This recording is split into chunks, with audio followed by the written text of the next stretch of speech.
Today.com, more details following the standoff in Cuero Wednesday night will the charges and his bond. A Yorktown man also facing charges. He's accused in a shooting. And we take a look at home prices in Victoria, find out how much they went up tonight. We're not the only ones feeling the heat in the crossroads. Much of the state of Texas in the 90s today, but how long will it last? I'll have that answer coming up in weather. You're watching 25 News now at 10. Good evening and thank you for joining us. I'm Don Brubaker. And I'm Karina Garcia. New at 10 tonight, U.S. Representative Pete Sessions of Waco, Texas, has entered the race for the position of House Speaker, aiming to fill the void created when Representative Jim Jordan of Ohio dropped out today. Meanwhile, the Texas Tribune reports Representative Jody Arrington of Lubbock and Roger Williams from Willow Park also expressed interest in pursuing the position, but said they would take the weekend to consult with their families before making a final decision. All three of these potential candidates had previously endorsed Representative Jim Jordan's campaign for House Speaker. 61-year-old Franklin Fisher of Cuero is in the DeWitt County Jail with bond set at $150,000. Fisher is charged with aggravated assault with a deadly weapon after police responded to the 100 block of Alamo Circle Wednesday afternoon. It was determined Fisher was a person in distress and was described as suicidal. Following the investigation, it was discovered a firearm was discharged, leading to the arrest of Fisher. If you or a loved one is experiencing thoughts of suicide, please reach out to the 24/7 Crisis Lifeline at 988.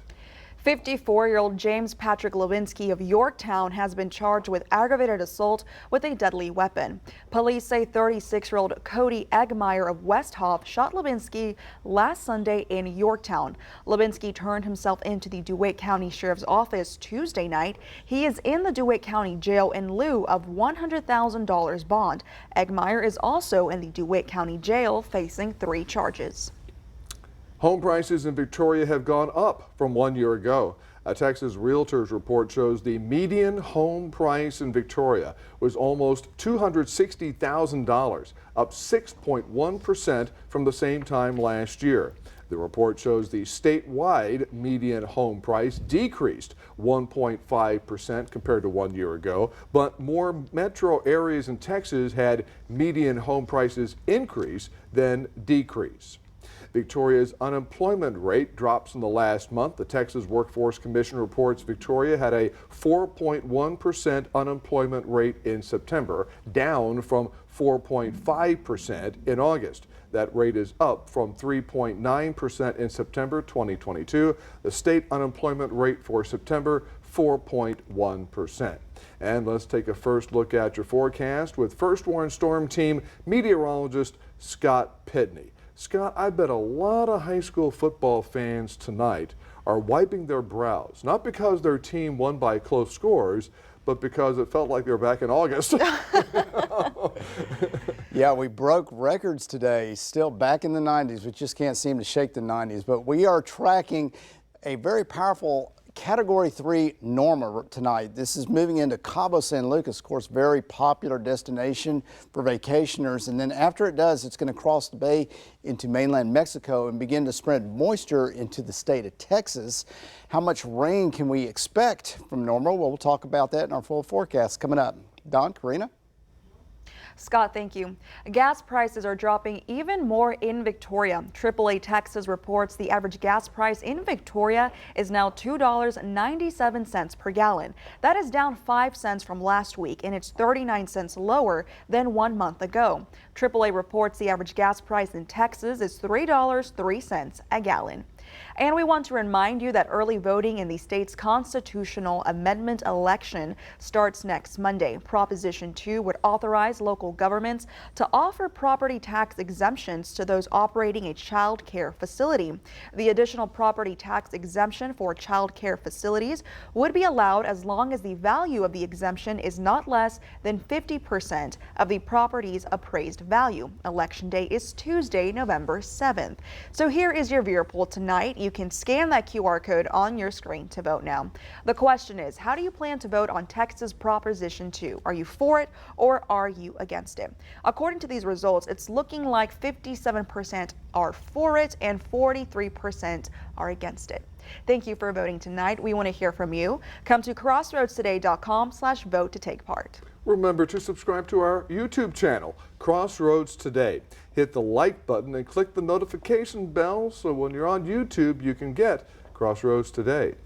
Hamas releases 2 American hostages. Coming up on 25 News Now at 10, details of their release. Also ahead, Congressman Jim Jordan's uphill battle for House Speaker comes to an end. Republican members standing firm on their decision.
Who were released by Hamas were held in Gaza since militants rampaged through southern Israel on October 7th. The hostage release Friday came as Israeli airstrikes continued in southern Gaza, an area with civilians who fled from the north on Israeli instructions. Israel was also evacuating a town near the Lebanese border and the latest sign of a potential ground invasion of Gaza. Palestinians in Gaza have also reported heavy airstrikes in the south.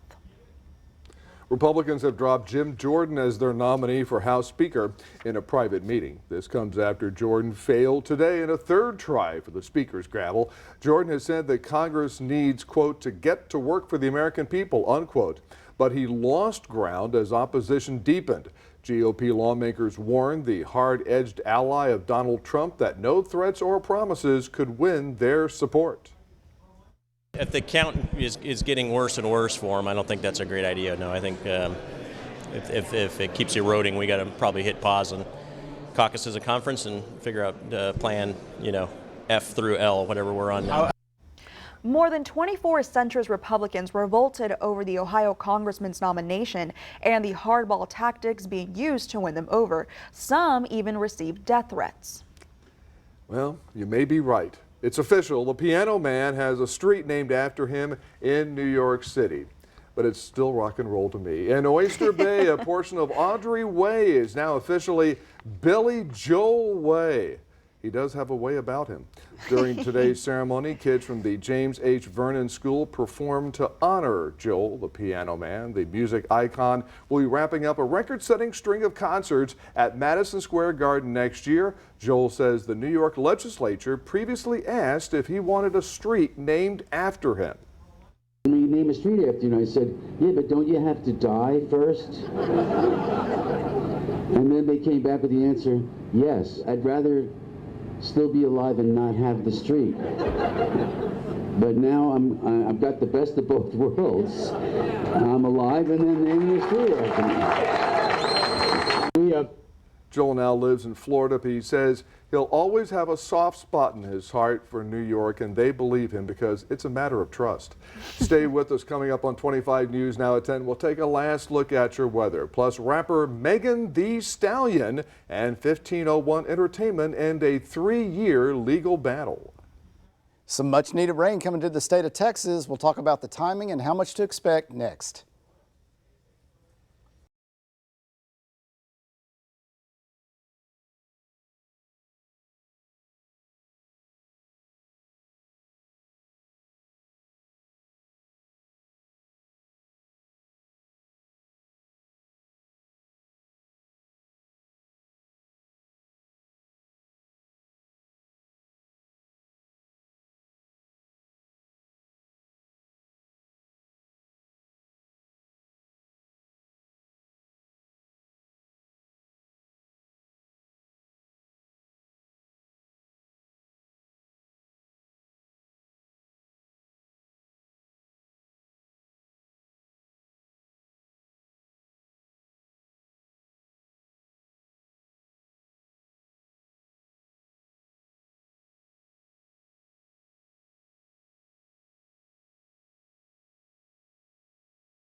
And welcome back. Beautiful weather around the crossroads, but a little warm for October. Got up to 95, beating the previous record of 93 degrees set way back in 1939. We did have a low of 57, still getting down fairly low because those dew points are in the 40s, that dry air allowing the temperatures to cool. We're not the only ones in the 90s. Here are your forecast highs for the state of Texas. Just about everybody seeing 90s, maybe an 89 there in the Panhandle for tomorrow, but everybody's staying nice and warm. Again, those lows staying in the 50s, mid 50s to upper 50s, 60s along the coast, so still staying pretty cool in the evening. Here is Hurricane Norma moving into Cabo San Lucas first as a Category 1 or 2, crossing over the bay and then moving into Mexico again, spreading moisture into the state of Texas. Here's a look at that on Future Track. This is tonight. We're here with no clouds, and then we have a nice southerly flow coming in. This is tomorrow at 4 o'clock. Notice much of the state already seeing high cloud cover, some light rain out in West Texas. But then as we get into Sunday, we're going to see that rain become more widespread throughout the state and the clouds staying around. That's going to keep our high temperatures down a little bit. So tomorrow will probably be the last day in the 90s for a few days. Here's another look on Future Tracker. We have this stalled front too, which is keeping the air unstable, which is also going to help the rain. And we're going to see this high pressure, which has kind of been keeping the air stable somewhat, is moving off to the east. This is Sunday, and as we get to Monday, we see the rain here around the crossroads on this model. And then as we get to Tuesday and Wednesday, those rain chances are going to continue to creep up to 30, 40, maybe even 50% on Wednesday. What can we expect as far as rain totals? We don't expect any real heavy rain around here, just some kind of light to moderate rain at times. Most of us will see about 1/4 of an inch. There's some spotty areas that could see up to 1/2 inch, but the heavier rain is going to be in North Texas and West Texas, some of those areas up there where the center of Norma is expected to go on this track. Could see anywhere from 2 to 3 inches of rain, but wherever the rain falls, obviously it's much needed in Texas, so that's good news for all of us. If you're going down to Port O'Connor, which by the way, it's a great day to be on the water tomorrow. Here is your high tide 5:19 a.m., low tide 5:50 p.m. Those winds nice and light at 5 knots, seas 2 feet, bay water smooth. Sunrise 7:32 and your sunset even getting earlier now 6:51. Your water temperature cooling down as well, 76 degrees. Of course, we have the Calhoun Festival tomorrow, a great day to be down in Port Lavaca. Sunrise temperature in Port Lavaca, 67 degrees, 85 by noon, 86 by 4 o'clock, and your sunset temperature a perfect 75 degrees. Further inland to Cuero, waking up to a little cooler temperature at 61, 85 by noon in Cuero, then 91 by 4 p.m., 79 is your sunset temperature in Cuero. Then for the rest of us, we're going to see 92 degrees tomorrow under partly cloudy skies. Then those skies become a little bit more cloudy, mostly high clouds on Sunday. Some light precipitation possible, but keeping those high temperatures down to 87. Then those rain chances gradually increasing Monday, Tuesday to 50% on Wednesday. Temperatures staying in the mid 80s. And then by the end of the week, possibly a cold front with a high of 76. Of course, you can download the Crossroads app today. Get the latest in news, weather, and sports at your fingertips. Plus, sign up for email alerts, and it's free. Back to you. Thank you, Scott. Finally, rapper Megan Thee Stallion and 1501 Entertainment have ended a 3-year legal battle. The 28-year-old artist sued the Houston-based company in 2020. 2 years later, she sued them again, claiming the label refused to uphold their end of the contract after she released her recording called Something for the Hotties. 1501 Entertainment and Megan Thee Stallion have now parted ways. She announced she has no intention of signing with another label and that her new album will be self-released. Well, good for Megan. Now, what are we trying to say here? You have the Megan Thee Stallion updates, and I have the latest on Billy Joel. It reflects, you know, I'm not going to go there, but you know. Oh my gosh. I mean, Billy Joel, I know some songs. Probably not like you. Well, I tell you, they're all great. I just want to say two little sports things before we get to Crossroads Football Live. Yeah, you may have heard the Astros won tonight. Oh yeah, I heard that. 5-4 over the Rangers, 3-run homer by Jose Altuve. So if the Astros lose Game 6 on Sunday night, then Game 7 of that series will be in our sister station, Fox 19, on Monday night. And also, our Houston Cougars, Scott and I, Houston Cougars, will play against two great young people that we know very well, Jordan Whittington of Cuero and Jonathan Brooks of Hallettsville. We'll see how it goes tomorrow. All right, thank you, Don. And thank you for joining us for 25 News Now at 10. Remember, we're streaming 24/7 on Crossroads Today Plus. Stay tuned for Crossroads Football Live. The latest on the greatest Texas high school football is up next. Have a great weekend, Crossroads.